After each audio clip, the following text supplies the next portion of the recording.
Hey everybody, welcome to the briefing room. I'm ABC's Devin Dwyer, Washington. Great to have you with us. A big day here, historic day in Washington, as Special Counsel Robert Mueller addressed the public for the first time in his 2-year investigation, defending the origins of the investigation, saying the American people need to pay attention to what he called multiple and systematic attempts to interfere in our election. He said there what his report said, his 487-page report, said it publicly for the first time that there was not sufficient evidence of a conspiracy that the Trump campaign coordinated with the Russians in that interference. But he also said he should not and did not make a determination on whether President Trump himself had obstructed justice in the course of that investigation, and he explained why. Take a listen. The Special Counsel's office is part of the Department of Justice, and by regulation, it was bound by that department policy. Charging the president with a crime was therefore not an option we could consider. Not an option he could consider, both by policy and as a matter of fairness. We have the full team coverage today with us. Our senior investigative producer, John Santucci, is here. Our White House reporter and producer, Catherine Falders, and our senior Justice Department producer, Jack Date. Full team coverage. We will get to the White House as well, where Rachel Scott is standing by. But, John, I want to start with you. This was a huge moment in the making. We had been dying to hear from Special Counsel Robert Mueller during the entirety of this investigation. And today he really wowed people and dropped the mic.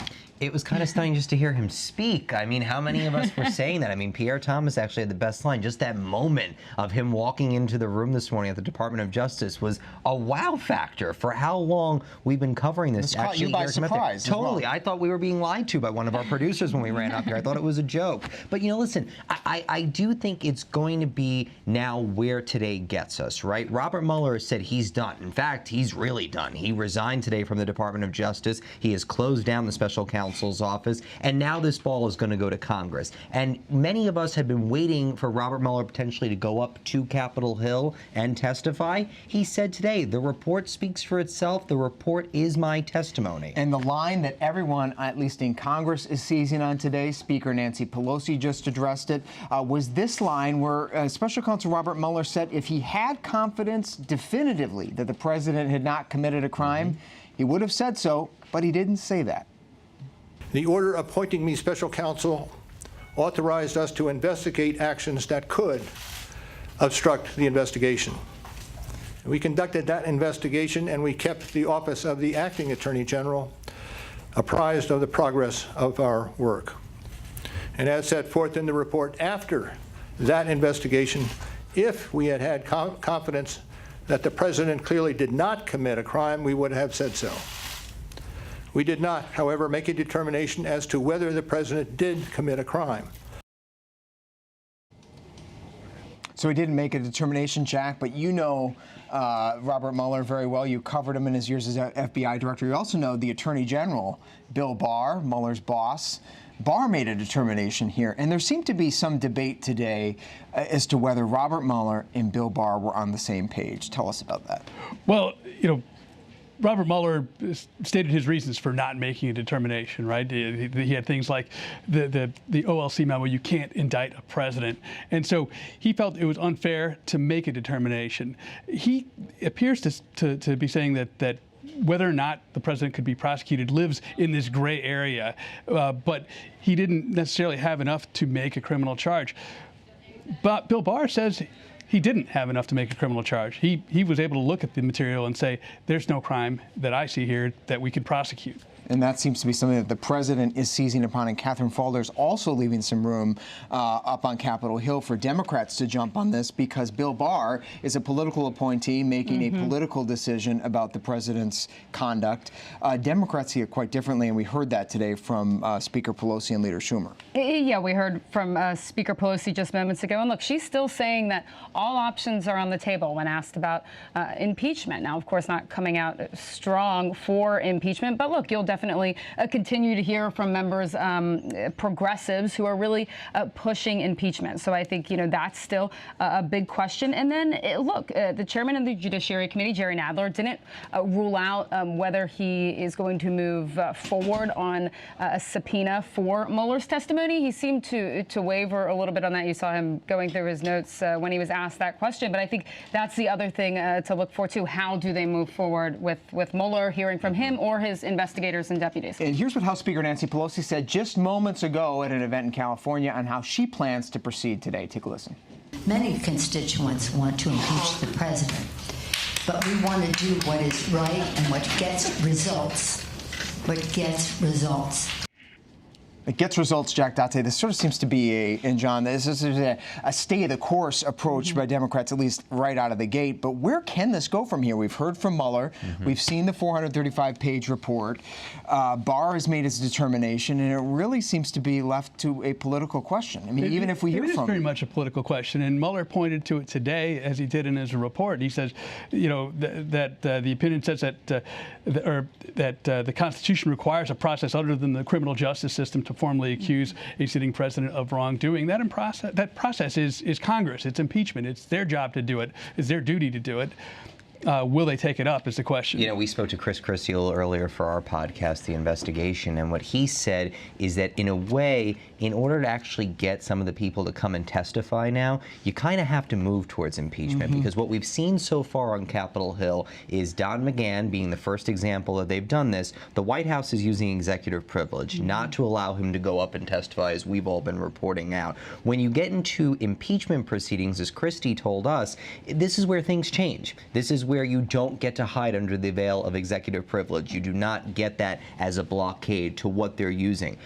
That's going to be a question right now for Democrats. Do they want to take that step to actually do hearings? Remember, this has now been the Democratic Congress for the first 6 months of this year. We've had one blockbuster show hearing. Everybody remember Michael Cohen? That was a fun day. But we have not had anything since. Right. So that is now the question. What are they going to do? Because everyone else is telling Congress so far, I'm not coming. Well, it's not clear what they're going to get out of it, Catherine. The politics of this, you see Nancy Pelosi, you see Jerry Nadler, other senior leadership in the party wanting to channel that energy into the 2020 presidential campaign rather than spin their wheels on something they know is going to go nowhere in the Senate, could potentially backfire. And the president today said he welcomes impeachment. He wants it. He thinks it would energize his base. Yeah, and I think the main point with that is to see how Democrats approach impeachment. Obviously, the progressives want impeachment. Nancy Pelosi had a meeting about this the other day where she was trying to keep her caucus in line a little bit. But I was just speaking to a source who said, look, the thing where you really don't get anywhere on is subpoenaing Mueller for his testimony, right? Where is that going to go? What are the benefits of actually getting him up here after we just heard from him publicly? So do they now shift their focus to impeachment? Obviously, the lawyers are going through the pros and cons of that. And look, the bottom line is that leadership isn't ruling it out. Of course, I was told that they're going to have more discussions about this next week. So, and Mueller, Jax, made very clear today that he not only does he not want to testify, but if he gets subpoenaed as a private citizen and has to come back before Congress, he would simply basically quote from the report. Exactly. It's going to stay within the four corners of his report that he's issued. And he also said that the materials, the fruits of their investigation, whether or not Congress gets access to it, is being negotiated no longer by the special counsel, but by the Justice Department. And so he's sort of out of that process now. And we should also look at when Bill Barr was confirmed in his written responses to senators, he sort of addressed this question of whether or not the Justice Department is obligated to help Congress investigate. And his position is kind of, well, not really. That they do their criminal investigation, but Congress has the authority to do its own investigations. The Justice Department doesn't necessarily have to help them. And the president's view on all of this today is pretty succinct. Case closed, done deal, game over. The Democrats, in the president's eyes, simply want a redo at all this. Rachel Scott is our White House reporter. She's on the North Lawn. Sarah Sanders, Rachel, came out a short time ago as well, tried to drive that point home, although, again, the White House seems to be spinning this in a slightly inaccurate way as to what Bob Mueller concluded. Hey there, Devin. Case closed. Yes, that is the message from the White House, the president's allies, the Trump 2020 campaign, and even the president himself. We have not seen the president here at the White House today, but he did send out this tweet earlier today, just minutes after Mueller wrapped up his press conference, saying nothing changes from the Mueller report. There was insufficient evidence, and therefore, in our country, a person is innocent. The case is closed. Thank you. But it's important to note here that the special counsel's report outlined 11 instances of possible obstruction of justice. And while the president is complaining that he's innocent, while his campaign manager is claiming complete and total exoneration, I want to draw your attention to something that Mueller said today, is that if he had the confidence to clear the president of a crime, he said that he would have done so. And so today we heard from White House Press Secretary Sarah Sanders, who has not held a press briefing since March 11th. So this was not a press briefing, but she did come out onto the White House North Lawn in the driveway here to talk to us, talk to some of the supporters today, talk to some of the reporters here today. And again, her message was case closed. It's time to move on. Here's what she had to say. There was no real news in there. He reiterated the points that he'd already made in the report, and we agree with him. There was no collusion, there was no conspiracy, and we consider this case closed. We think the president has been fully and completely exonerated based on the fact there was no collusion, there was no conspiracy, and there was no obstruction. And Sanders was also pressed on whether or not the White House is preparing, as calls for impeachment seem to intensify from the Democratic field. Sanders said the White House is always prepared. And when she was asked about Congressman Amash, who was the first Republican to come out and say that there was a threshold for impeachment, she said that the White House, Amash is not worth the time on, Amash is not worth the White House's time. Yes, someone who certainly has been a thorn in the president's side from the beginning, even though as a Republican. Rachel Scott for us at the White House. Thank you so much, John. And one of the fascinating things of all this, even though the president putting on sort of a positive spin on this, you got to believe, and I'm sure you were hearing from your sources in the West Wing, as the president watched this in real time on TV, couldn't have been happy with what Bob Mueller was saying when it came to the couldn't declare him innocent. Couldn't be happy. I mean, my understanding in speaking to sources is that the president's questions every time there's been an update in this probe or we've seen something moving forward, okay, what's next? And I think that's sort of our question, too. Where does this ball go next? You know, the president obviously does not want to be impeached. Nobody really wants that. But he's been asking questions about that. How does that look? What happens with that? And remember, for them now, you know, the special counsel's probe is done. I mean, it's over, as we all know. But there are still things moving forward here for the president. There are still different agencies, both federal prosecutors, state prosecutors up in New York, and Congress, trying to get his tax returns, trying to go into the Trump family business. So the era of investigating Donald Trump, we're entering phase 2. And it's going to only get more aggressive as time goes by. Yeah, the investigation's far from over. I want to come back and end on that point with you, Jack. But first, I want to bring in Breonna Stewart from New York. She's one of our campaign reporters who's been tracking the 2020 candidate reaction to all this. Breonna, great to see you. Sort of an interesting mix of reaction to Mueller's press conference today from the Democratic candidates. Give us a sense of that. Hey there, Devin. Yes, well, several candidates have already come out saying calling for impeachment of President Trump. And what's most notable is 3 senators who are running for president are actually shifting positions. We have Cory Booker, first Kamala Harris, saying what Robert Mueller basically did was return an impeachment referral. Now it's up to Congress to hold the president accountable. We need to start impeachment proceedings. She said that on Twitter. Cory Booker also said that in a tweet, Robert Mueller's statement makes it clear Congress has a legal and moral obligation to begin impeachment proceedings immediately.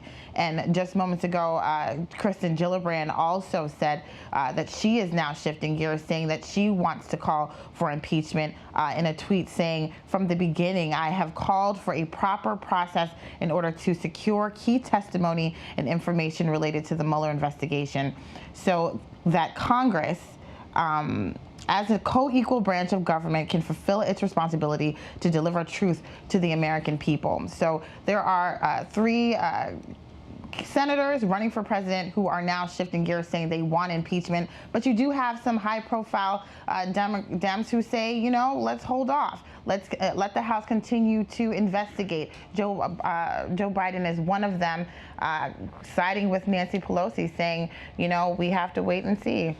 Yeah, it's a very interesting approach from the front runner, siding with Democratic leadership. Breanna Stewart, thank you so much, continuing to track that reaction for us. And Jack, just as a final thought here to pick up where John Santucci left off, there are a whole bunch of investigations. Remind everybody that the big ones that are actually still percolating, completely unrelated to Mueller. Well, I think you touched on some of them, but you know, there's some things that we don't know about yet. There's 12 investigations that were cited in the Mueller report that were completely redacted that are being looked at by U.S. attorneys' offices around the country. So, you know, the New York Attorney General's investigation into tax records is an issue.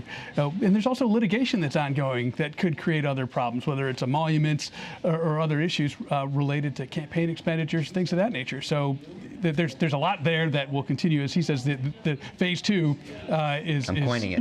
I think you ought to, you know, get a trademark on that for t-shirts. Yeah, I mean, I think the one other one I would just add to Jack, and three of us know this as well, is the Southern District New York case. Yeah. And the fact that they're looking into the Trump Organization, they're looking into the president's inaugural fund, how that was money received and money spent. That is another case, as we know, is just in its infancy. And not to mention the finances too in D.C. District Court. A lot of issues there. The tax returns are likely to be targeted as well. Guys, great conversation. Thank you so much, Jack Date, Catherine Faulders, John Santucci. Great to have you here. Much more analysis from today's developments in the Mueller probe on abcnews.com and on the ABC News app. Shifting gears now to an ABC News exclusive with the acting Homeland Security Secretary Kevin McCALEENAN.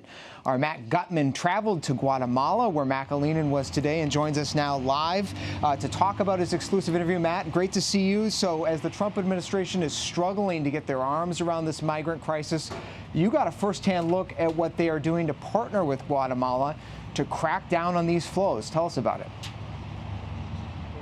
It's a new kind of raid. So in the past, Evan, we've talked about raids against gangs, against narcotics traffickers. Now it's against human smugglers. And what they're going after are the people who are ferrying those 100,000 or so migrants and asylum seekers a month from Central America and Mexico to the United States. And they're doing that by taking down these rings who essentially organize groups of people to go north. And this morning, at very early in the morning, about 4 a.m., we saw a raid against one guy who is a transportation leader in this one apparently pretty large enterprise that has smuggled thousands of people north towards Mexico and the United States. You know, it was not a dramatic affair, but it's dramatic in the sense that there were a couple of hundred troops involved, and it's a very big change in tactics here. So Homeland Security is basically saying that they're going to take the smuggling of migrants as seriously as narcotics, and this is what acting Homeland Security Secretary Kevin McCALEENAN had to say about that.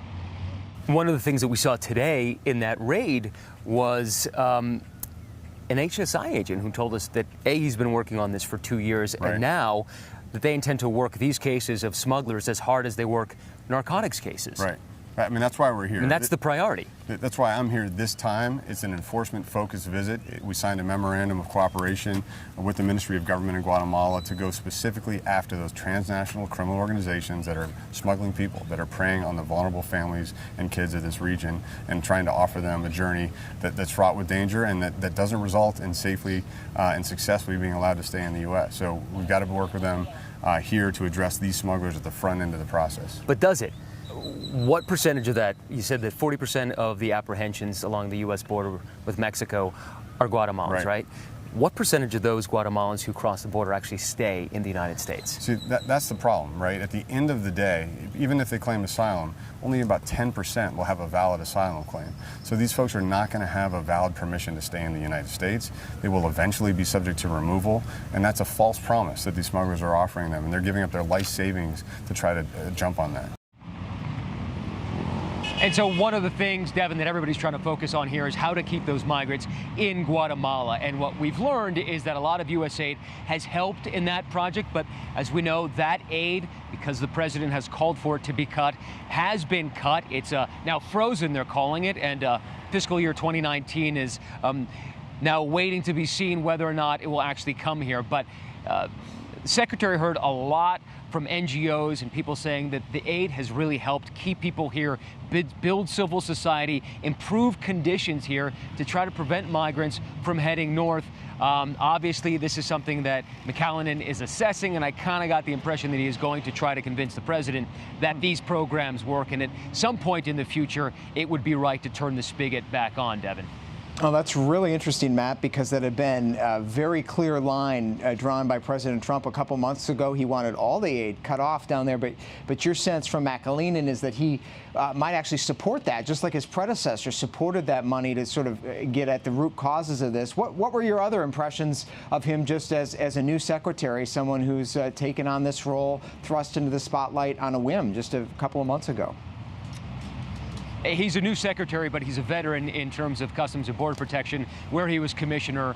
And so he knows what's going on here. He is very engaged with the Guatemalan officials, certainly about the migration issue, and that is his top priority. His job, according to him, is to limit the number of migrants crossing illegally into the United States to zero. He wants people to go into the ports of entry. He wants people to stop going across the border illegally. But now, 90% of the migrants crossing into the U.S. are doing so illegally. So it's a very tall order. And I think everybody is aware that the only way to do it and to keep migrants here in Guatemala and all of these Central American countries is to build up capacity here and entice them to stay. One very disturbing fact, and a poll that was taken here in Guatemala, cited multiple times by the Secretary, 40% of Guatemalans said they at some point intend to migrate to the United States.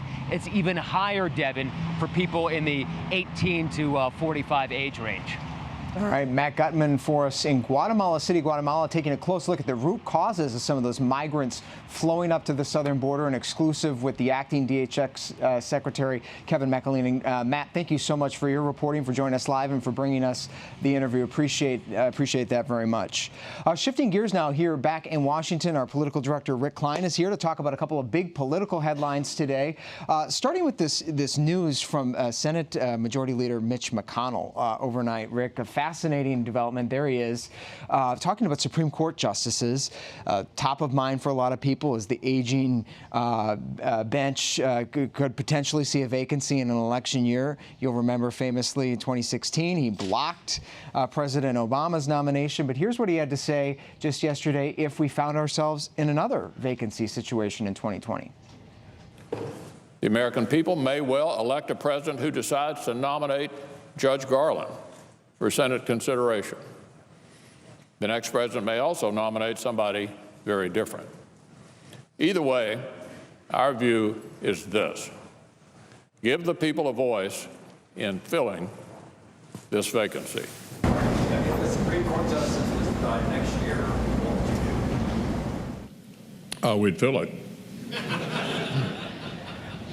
All right, he'd fill it now. He didn't want to fill it then. Rick, what's going on here? Election year politics. Well, he did the thing that so many politicians often don't do, which is engage in the hypothetical. That's an easy one to duck. He was at home. He was comfortable. He had his iced tea there in his home state of Kentucky, and he decided to take a swing. Classic McConnell in the sense that he set this new standard out and was unapologetic about it in 2016, got out in front of the presidential candidates at the time, at a time when, and then when a time when a lot of people thought Hillary Clinton was going to win the White House and maybe choose someone to the left of Merrick Garland. He stuck by that after Scalia's death and left that seat open for the entirety of the remainder of almost a year of the President Obama's term. He was lambasted for it by the left. He was unapologetic about it. He said, let's have this election. Now, he said, let the American people's voices be heard. Let them speak in the election. Let the new president pick time for a new standard, Devin. Now the McConnell standard is not that it's an election year. It's years when the party in power is different than the party in the White House. The party that controls the Senate is different. That nuance was lost and not really mentioned at the time that he was laying this out. But that is his political calculus, his political reality. He's being called a hypocrite by Chuck Schumer, among others. But he doesn't mind taking barbs like that. And I'll tell you, talking to McConnell people, they are probably proudest of anything he's accomplished in public life, filling the federal judiciary, first and foremost, those 2 slots on the bench, and knowing that the Scalia seat stayed in the hands of a conservative with Neil Gorsuch, as opposed to having a liberal president and a liberal justice on the court. That is one of the crowning achievements of Mitch McConnell's time in office. And now we know for certain that if there is a surprise vacancy next year in the presidential election year, maybe one of those older justices passes away unexpectedly, maybe Clarence Thomas decides it's time to hang up the hat. We now know that Mitch McConnell, in tandem with President Trump, will push to get someone on there ASAP and probably would succeed. So something to keep an eye on. Finally, today here in the brief room, some exciting news from our political team, Rick. A new presidential primary debate is on the calendar. Tell us about it. Yeah, September 12th and 13th, mark the calendar. We may need 2 days because there's so many candidates running. And this will be the third in the series of debates, the third presidential debate. ABC News is going to be hosting it in partnership with Univision. You'll be able to see it right here at ABC News Live, as well as lots of other platforms. And a couple interesting things about this one, Devin. First, it's going to be the first one after Labor Day. After the long, hot summer, we've got debates in June and July. The Democrats are taking August off. They'll be back in force with monthly debates, starting at that key one in September.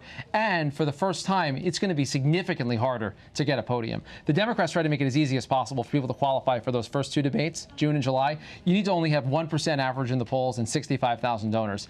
Both of those things are going to double, and you got to do both of them to even get there. So that means a 2% polling average and 130,000 donors. Now, 2% may not sound like much, Devin, but to give it some perspective, only 8 candidates out of the 23 right now would definitely make the stage. Others will almost certainly qualify, but that's a significant bar in a 23-person field. There just isn't enough pie to go around to have lots and lots of candidates, and that's in part what the Democrats are trying to do here. Certainly increases the pressure on the candidates for the summer of campaigning to really get their name recognition up there, also raise some much-needed cash. Also, hearing some complaints from the likes of John Delaney, who was here in the briefing room yesterday, called this a crazy methodology by the DNC. Are any of these complaints from the lower tier candidates right now likely to have a friendly ear at the DNC? I mean, is there any chance that any of this rubric could change? The DNC is definitely listening to all of the candidates in this, but they recognize that they've got competing pressures here. Of course, all of the 23 plus dozens of other candidates that don't make our board because they're people that have never held elected office or aren't showing up in polling, they all want to be on debates. They all want to have their shot. But the Democrats have another force, which is they need to give their primary voters some realistic choices. You can't really kick the tires of 23 different candidates, right? It's really hard. It down some hard, and they're trying to narrowly move the bar tighter and tighter as much as they can, and so they get that feedback from some of their front-running candidates. So it's a tightrope to walk. But great work nailing that debate. Thanks, we're psyched. It's going to be fun. September 12th and 13th. It's going to be a lot of fun here at ABC News Live. Rick and the whole political team will help anchor that coverage. It's a 2-night event. It's going to be quite something to watch, and we think an unprecedented 2-night debate on network television here on ABC News. So be sure to join us for that. And be sure to join us tomorrow at 3:30 Eastern Time here in the briefing room. Big show today. We got more in store tomorrow. Great to have Rick and the whole team with us today. I'm Devin Dwyer in Washington. Hope to see you then.